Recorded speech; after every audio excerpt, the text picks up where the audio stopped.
Perkenalkan, nama saya Ahmad Zaki Fertanto dengan NRP 50172410005 dari kelas EMA. Oke, di sini saya akan mempresentasikan hasil saya mengenai tugas review paper. Langsung saja. Oke, jadi ini judul lanjut, paper information. Oke, paper yang saya ambil itu berjudul A Novel Approach to 3D Modeling Ground Penetrating Data, Case Study of a Cemetery and Applications for Criminal Investigation. Jadi nanti papernya itu tentang 3D modeling dengan case study-nya itu cemetery dan agar dapat diaplikasikan pada criminal investigation atau geoforensik. Ini autornya dari institusi ini saya tambahkan sendiri. Ini jurnal, ini bisa langsung diklik. Lalu year of publication-nya 2021, di accept eh, tahun 2021, di intinya peer review-nya itu dari 2020 sampai dengan 2021. Background and objectives. Pertama problems, permasalahannya dibagi menjadi dua dalam paper ini. Aplikasi GPR dalam ilmu forensik itu masih belum diadopsi. Jadi pada paper ini, oke nanti lah, problemnya itu pertama itu, yang kedua pemodelan 3D GPR belum optimal. Nah, kenapa belum optimal? Itu karena pemodelan 3D itu masih menggunakan depth slices dari 2D yang nantinya dijadikan 3D. Nah, itu problemnya. Nah, objektifnya membuat workflow yang dapat memodelkan visualisasi GPR 3D yang efektif. Ini untuk permasalahan yang kedua. Lalu objektif yang kedua itu berpotensi menjadi standar baru dalam aplikasi GPR untuk geoforensik kriminal dan bidang lainnya. Ini untuk permasalahan pertama. Tapi nggak apa lah. Nah, workflow-nya kayak gimana nanti kita lihat. Metodologi. Pertama, survey location. Lokasinya ada di Kanada.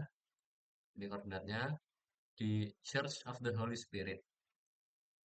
Oke, jadi cemetery-nya itu dilakukan di church. Ini lokasinya. Lalu survei targets-nya kayak gini. Ini sekaligus desain akuisisi. Jadi survei targets-nya itu makam tunggal, makam berlapis, dan makam abu dari tahun 1850 sampai dengan 2020. Karena church ini dibangun pada tahun 1845. Untuk target sekunder itu identifikasi pelum lindi. Pelum lindi itu kayak eh, kotoran, bukan kotoran, kayak sisa-sisa yang keluar dari mayat-mayat gitu, dari lain yang membusuk dan potensi yang membusuk dan juga potensi faktor geologi. Oke, ini gambar dua. Gambar dua jangan lupa dilihat. Oh, ini desain akuisisi.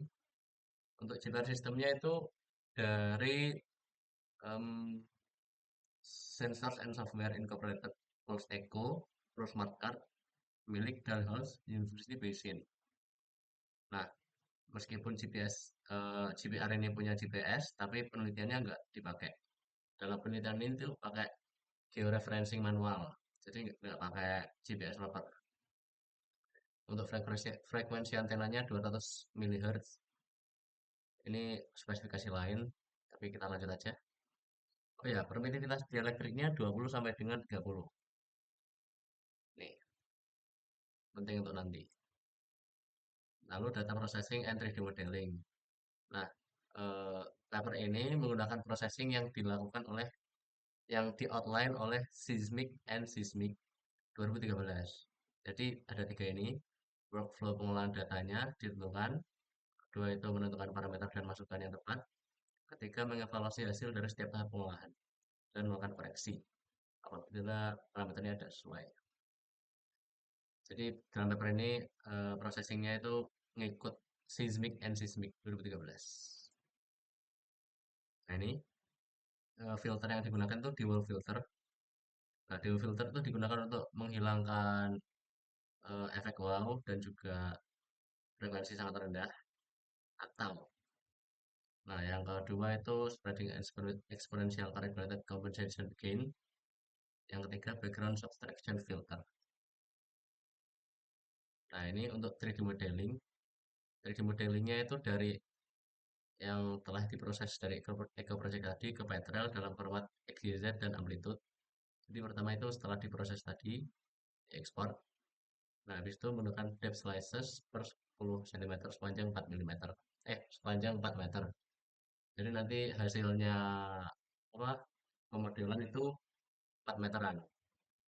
Kalau interpolasi untuk menutupi data gambar 2 yang ini kan tengah-tengahnya nggak ada, ini diinterpolasi nanti. Nah, habis itu pemodelan 3D-nya finite element modeling yang ada di Petrel. Terakhir filter transparansi untuk menghilangkan refleksi low amplitude. Atau yang dalam pemodelannya ini kan misalnya ada high amplitude, yang low amplitude itu dihilangkan. Nah, ini gambar 3 ini apa flow chartnya.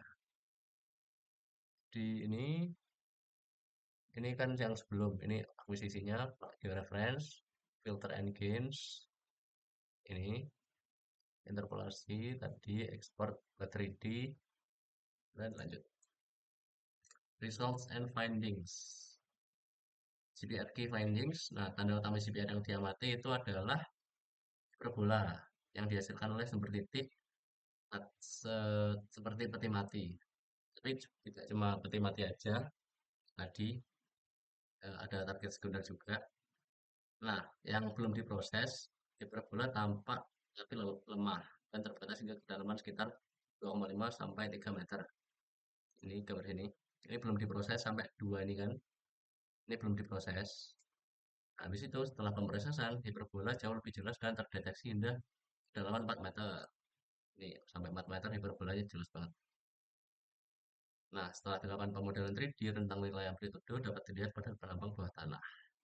Sehingga dapat dilakukan interpretasi. Nih, lalu lanjut ke interpretasi. Model 3D, sinyal amplitudo tinggi atau high amplitude dengan variasi ini. Yang merah itu 20, high amplitude, biru itu 0. Nah, yang tinggi itu mencerminkan diskontinuitas dielektrik yang kuat antara material peti mati dan tanah sekitarnya. Di mana tanahnya tadi 20-30, yaitu high kan, lalu peti matinya itu low. Untuk dielektriknya. Nah, yang rendah merepresentasikan tanah yang tidak terganggu. Di sini terlihat anomalinya itu meter 9 sampai dengan 15-an yang menunjukkan lokasi makam 3 sampai 9 pada tunjukkan gambar 2. Ya, lihat ya. Durasi 9 sampai 15. Kita lihat di gambar 2. 9 sampai 5 3 sampai 9. Nah, ini 3 sampai 9 itu posisinya line 13. Bentar.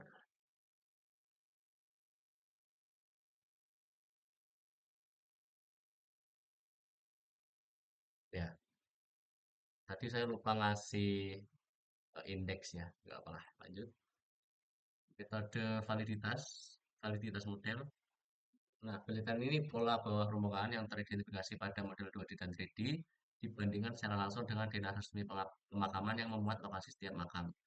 Nah, jadi setelah interpretasi ini tuh dibandingkan langsung dengan gambar 2 atau denah aslinya.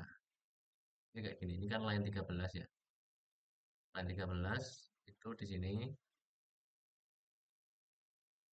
dan sesuai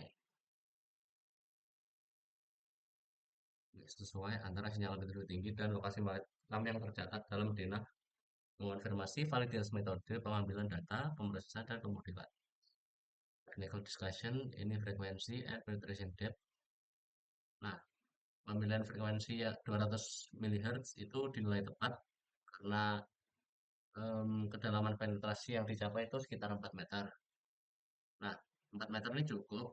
Kenapa? Karena makam-makam yang ada itu berada pada kedalaman 1 sampai 3,5 meter.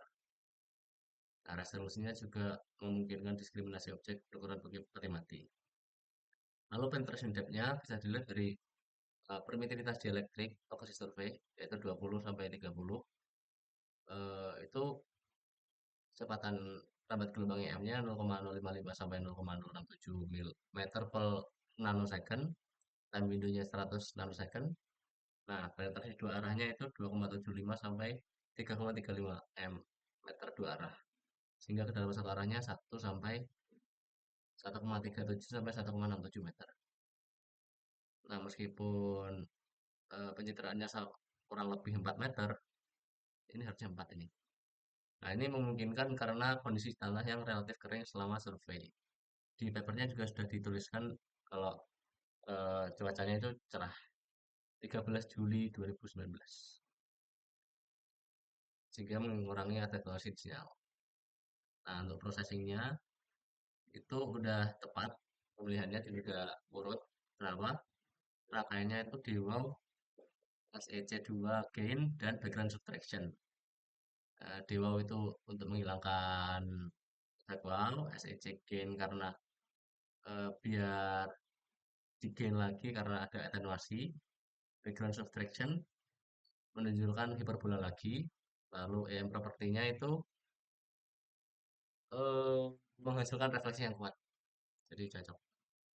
Personal comments, ya kelebihan dan kekurangannya ini validasi yang kuat dan multisumber, kejelasan presentasi, konteks latar belakang yang kayak validitas yang kuat itu data dari eh, data dari source-nya bagus, kejelasannya itu runtut dan bagus, latar belakangnya itu kayak misal latar belakangnya itu dikasih burial and cemetery-nya itu dikasih. Untuk weakness-nya tidak ada koreksi fotografi, meskipun tempatnya datar, GPS tidak digunakan, kuantifikasi tidak lengkap, dan interpretasi belum lindi belum dikonfirmasi. Aspek yang dapat diimprovisasi, integrasi dengan metode grafis lain, penggunaan multiple antena frekuensi, penerapan migrasi data GPR, dan survei temporal. Ini menarik semua. Nah, untuk apa yang saya dapatkan setelah review, itu saya tahu kalau GPR dapat digunakan untuk pencarian slides or cemeteries. Lalu software Petrel dari industri yang berbeda, Migas, itu dapat digunakan dalam GPR. Atau konteks lain tuh kayak cemetery ini. Pemilihan metode visualisasi itu sangat penting, sehingga saya dapat ilmu baru. Thank you.